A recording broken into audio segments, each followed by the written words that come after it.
Ladies and gentlemen, um, yeah, it's another episode. I am just working on my college essays. I am quite behind. I only have a week to finish it, but yeah, I just wanted to speak a little bit, reflecting on what I've been writing, which is, I'm writing my essay about 1% growth, and I kind of was reminded of sort of like I guess, my self improvement journey and how I kind of was able to transform myself from, you know, I really don't like saying it like, oh, it's just like a heroic story because it's not like it's a happily ever after. But I was really anxious when I was growing up, socially very anxious. I couldn't really talk to anyone. And looking back on it, this sort of idea of 1% of, oh, I'm gonna change myself, not this day, but over the course of 5 years, like every day, I'm just gonna by small steps, I'm going to try to improve myself, not try to change, transform my entire life around somehow. Because sometimes we get that urge to just like, oh, like I'm going to change my entire life, and it never really goes full through. But that attempt, if you can continue, that, yeah, if you can continue, it's very powerful. And just reflecting, it's like how I started in the startup scene in South Korea, how I just began. I couldn't really introduce myself. The first conference, I was so scared to talk to anyone. My friend pushed me to talk to strangers in the Forder district in South Korea. It was very scary, and I messaged one person a day for an agency I was trying to build. I did 2,000. I couldn't get any sales.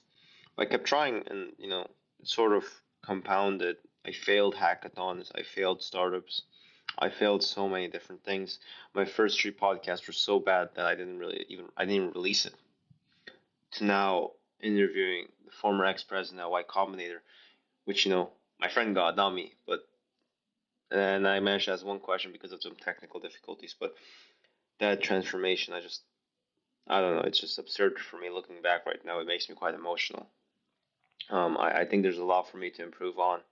I'm pushing off on a lot of work. I haven't been delivering quality work.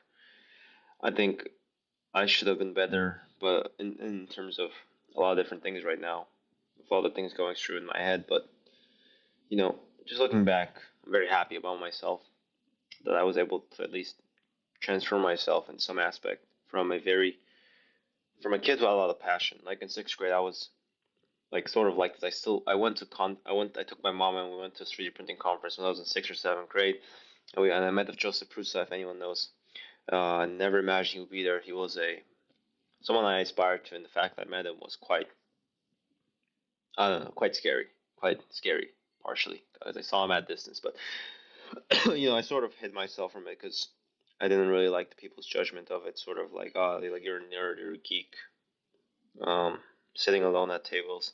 But you know, now going back and having that fire because of just a small improvements. Like I first started physically, I started trying to do a pull up. I went to martial arts gym. I just got knocked out so much times. The first day I went to the gym, it was an adult gym actually. So I don't even know why I should have been there. But there was this one ex Marine officer who fought in Afghanistan, and that was the first guy that was grappling with me. I couldn't even really even call it grappling. It was basically, um, it was not fun.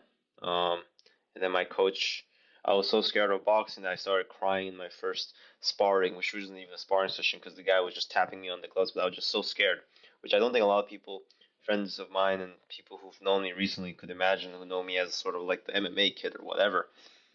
But I think that transformation enabled me further things.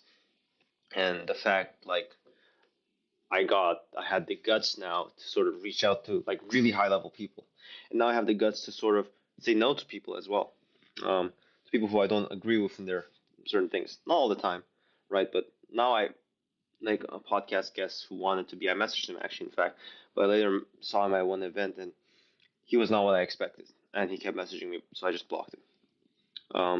Which I'm not sure if it's the best thing, but I don't like the things he would share, and he really wants to be on. But I don't want that to be him to be on. And the fact I have the guts to say no, because I used to be I still am. People just walk over me sometimes. I'm a people pleaser, but building that sort of courage to say no, the courage to reach out to people who are so above you and beyond. But in all aspects, they're not really. They're just still humans, right?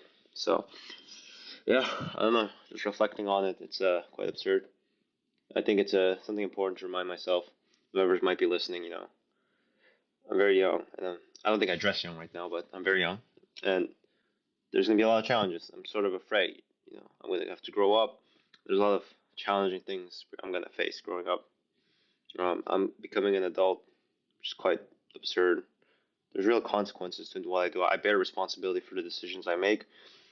I kind of find that, I always thought that school would sort of tell you what to do in college, but, you know, it's something I wish when I was a freshman, but now I don't really wish, is that the counselors in the schools are generally very hands-off approach about what you do now. It's your last year. College, you should have prepared. You should have prepared for everything, what you're going to do afterwards. That's your do. And it feels like I just was suddenly dropped off. Like, oh, shoot. Like, oh, they're not checking up on me. I'm a senior. I'm basically an adult. In my country, I would have already graduated. Oh, I can go to Europe. I can go to Taiwan, Hong Kong. I can go to Australia. I can go to US. I can go to New York, San Francisco. I can do whatever. Different costs, different majors, different ways of applying, different ways of phrasing myself. I can do so many different things, but no one's going to tell much. My parents tell what to do, but the schools and that institution don't really. And talking to my parents and stuff, it's like they ultimately chose their own life, even if it didn't fully agree with their parents, because their parents might have not said it, or they might have said something, but they personally disagreed with. And yeah, it's sort of like, wow.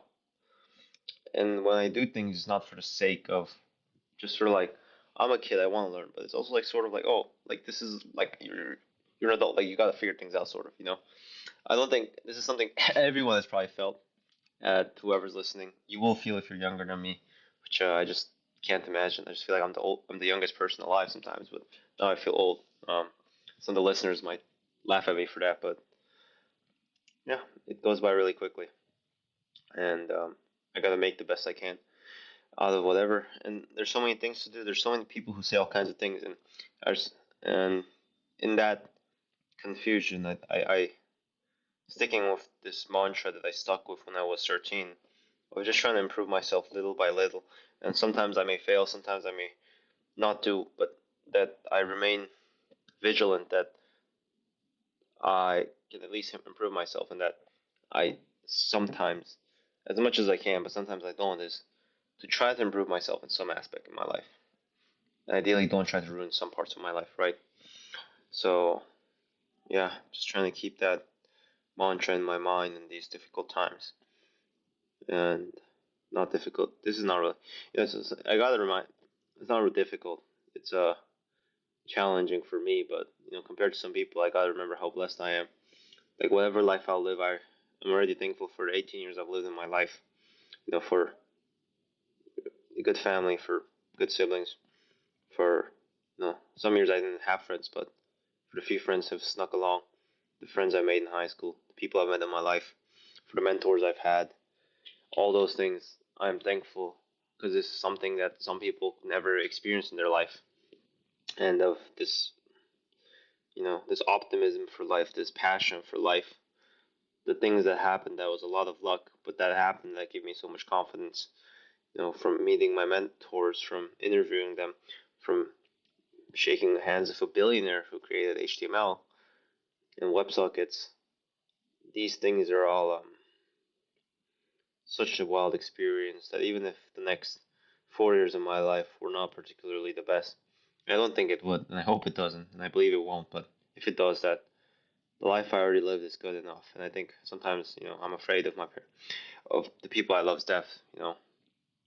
A recent episode, I guess talked about that, and yeah, it's frightening because what if that happens to the people you love most? That pain, you know. But at least you enjoyed that few years of life, and now growing up, like I like this is something I don't think people know, and I want to share it hopefully in my high school graduation speech, if I do end up having been able to say, is that the time you spend with your family is gone now, or likely gonna be gone, and you're not gonna live till 100. Like I just came across Alex Morley saying, at least at this moment, only 3 out of 10,000 people will live till above 100. It'll probably be higher, but 3 in 10,000 people, that makes the odds sound significantly smaller than what my brain would have imagined, which is like, oh, it's like a 10%, 25% chance I'll live to 100. And I'm pretty healthy, so I'll live to 100. But 3 out of 10,000, like, I know a lot of people. And in 10,000 people, there are people much fitter than me, much healthier than me, much better genetics than me. And you're not going to live to 100, and your parents aren't. And there's a lot of chances where things can go wrong, and it will likely go wrong, like it has done for almost anyone who's ever lived in this life. Is things will go wrong. It's sort of like the I think Murphy's law. If something can go wrong, it will go wrong. And yeah, most of the time it's gone. It's with your family at least, unless you're really prioritizing. But especially if you go out to college, different countries, like man, like it's all gone. I have siblings and they'll grow up without me being there much. No, and I don't need to technically live a life like that. I hope to be around my family a lot, but you really have to prioritize that. Otherwise, it really goes away. If you prioritize other things, it'll happen, but there's a cost to everything. A lot of things you enjoy right now are gone, but at least you had that experience. I don't know, I'm just ranting, but this is my journal. I'm really thankful for listening. Uh, it's October 26th. I have 7 days till my college apps, or 6 days. Wish me luck.